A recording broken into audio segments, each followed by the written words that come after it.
love, but can't find nobody to bond with. I'm looking for solutions. The right road, that's the motherfucking movement.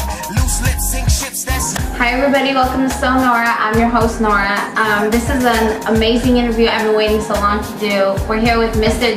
Wright. He's definitely one of the most heavily influential artists here in Vegas. So let's get started. When did you first start getting into the hip hop game and what got you into it? We had this thing called JFK, and it was called Just for Kids, and it was me and my brother, and we interviewed all these famous people. One day my mom told us we was going to do music. But you know, I fell in love with it because my mom used to write my music. It wasn't until I started writing my own music that I started falling in love with it, because I was able to have a voice. I know Soul Searcher mixtape came out a while ago. In Motivation, you said you're forced to struggle, almost. And how is that forced to struggle, and are you still struggling? And if so, why? The music industry is crazy. Vegas, we don't have any record labels, so you don't want to come off the back just trying to sell all your shit. Right. But if you want to make a living off this, you got to make some kind of money off of it. But, you know, you can't really make money off of it when you're trying to build a fan base. You don't want to scare them away by trying to get them to buy a bunch of shit. So that leaves me kind of forced to struggle. I'm doing this for the fans, to build fans, to get them to see my vision, but it's not paying the bills. So it's about maintaining and making it work. I'm a normal nigga. In one particular line, you say, you know, my mom, she's just trying to make money so that we all can make it. And you know, you say I'm not mad at her, but you still feel it. Where did that verse come from? My mom chased the dream. Growing up, that's all we did my whole life. Chase the dream. I wasn't like a normal kid, you know what I'm saying? I don't blame my mom from that, but you know, I missed out on a whole lot. She saw the big picture. She wanted that, but she wanted it for us so we could have everything. Instead of telling us we gotta handle this shit over here. We never learned how to handle this shit, but we learned how to handle the whole music industry and all of that. That's all we ever knew, which is not really good for a kid, you know what I'm saying? But I don't blame her because I know what she wanted. I know where she was going with it. So that's what that was about. In our industry, we see these like toddlers and tiaras growing up, and I understand you just have a daughter. Would you ever push her in that direction? Would you ever push her at a young age at fame and fortune? And how do you think women in general should be raised? To be kids, you know, they don't need all that responsibility. I don't really have a set way that I'm gonna raise my daughter. I just want her to be a kid, and I'm just gonna be the best father I can. That's it. Accept My Flaws is one of my favorite songs on the mixtape. I think it hits women in general, not only all the situations that women could go through, that women do go through. I love how you show how they grow from that. What inspired that song, and how could that song inspire other women in this generation like your daughter? I don't know, life inspired that song, I guess. Just everything. Everybody knows somebody who went through the situation, and that's why I put it from the man's view and a woman's view, so you can kind of get what most people won't say, because everybody has an ego. Nobody really wants to say certain shit because of their ego. You don't go up to somebody and be like, okay, what's going on in your life? You go up to somebody and automatically assume you could be the man for them. And it's funny you say that, because there's somebody I listen to who says that ego stands for edging God out. And in the song Soul Searching, which is another one of my favorite songs, you really represent God even as a secular rapper. Ego definitely edges God out because it just makes it all about you and not about what's around you. But in that song you talk about how, you know, you be following lanes and I be following Christ. What inspired you to even bring God into your music, and how does He influence you on a daily basis? I mean, I'm a Christian. I'm not a saint, you know, I'm not a church boy. I believe in God, I have my connection with Him, like that. I don't really care what nobody else thinks, and that's just what I do. You know, in this world, people will make it seem like if you do this, you can't have a connection with God, and that pushes people away from God. I'm trying to basically tell people you can do whatever the fuck you want and have your connection with God in your own way. So my mom lay in bed without one eye open praying. You know, I know God here, and she's still here, so that's what it's all about, having your own connection. That's what I represent. We're sitting here chilling and we're listening to his mixtape, and we're listening to Share Life with You. Share Life with You, that's the name.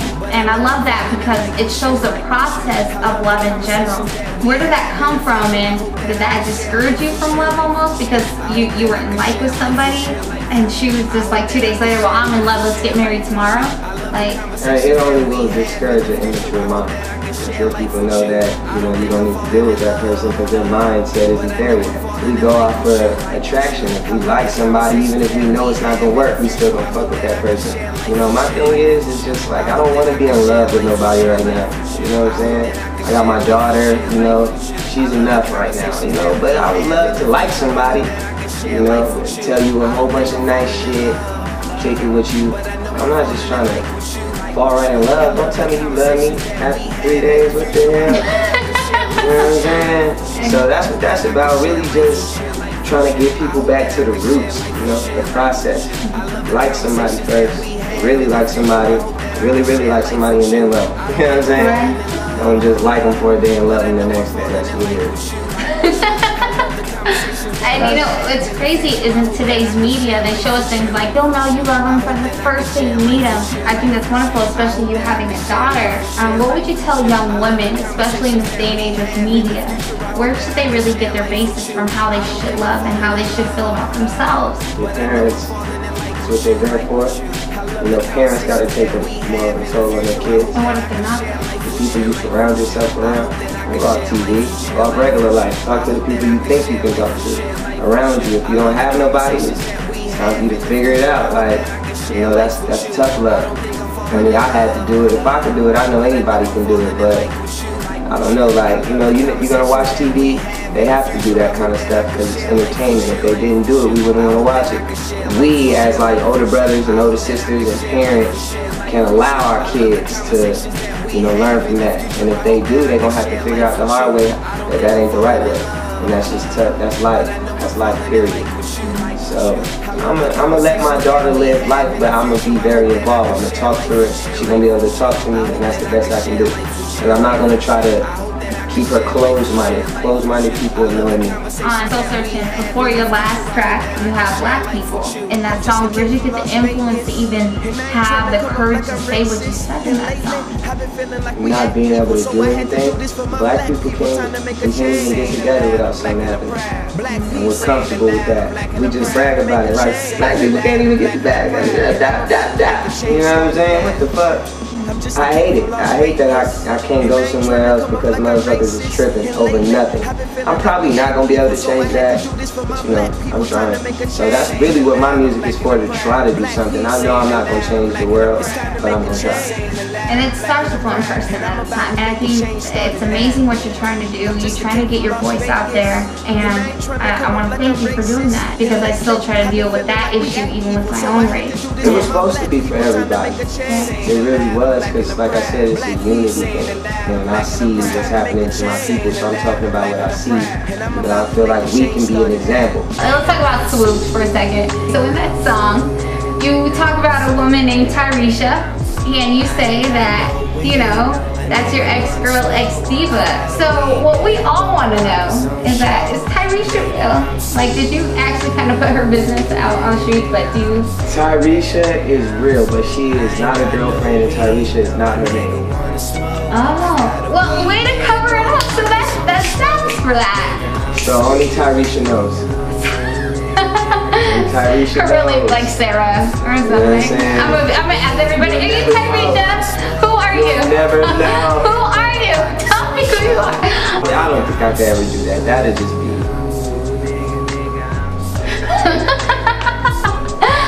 Maybe I could. But I mean, who knows? So, where can they download Soul Searching mixtape? You can follow me on Twitter at Dizzy Wright. You can find me on Facebook, Dizzy Wright. On YouTube, Dizzy Wright. Everything is fucking Dizzy Wright. Like, you can download the Dizzy Wright mixtape, Soul Searching. Go check that out. On Dat Piff. Or you can download it on Hope Share. Or you could just go listen to it on YouTube. It doesn't matter. Or you can find me and I'll play it for you in my car. Oh God, find it right here. Right here. This week, find it. July 30th. It's gonna be my first concert. I'm performing at the House. You will be there? We're going. July 30th. Let me just say, if Dizzy Wright music could be put in a shoe, it would be these. Because they sparkle and they shine. My shoes. Those are your shoes. Please hit them up for tickets. Ticketmaster, you can find it all in there. Go check him out, Mandalay Bay. If you have any downs, once you see him in concert and once you hear his lyrics, you'll be a fan. So this is definitely a man who's not afraid of his intelligence. He always represents it. I just got swooped on. He's so intelligent, he stole the glasses. He was like, I'm gonna put these on. So make sure whether you're, you know, a Harvard graduate or an amazing lyricist, artist like Dizzy Wright, you're not afraid of your intelligence. You always represent it. This is NoRa. We're out. Thank you for coming out.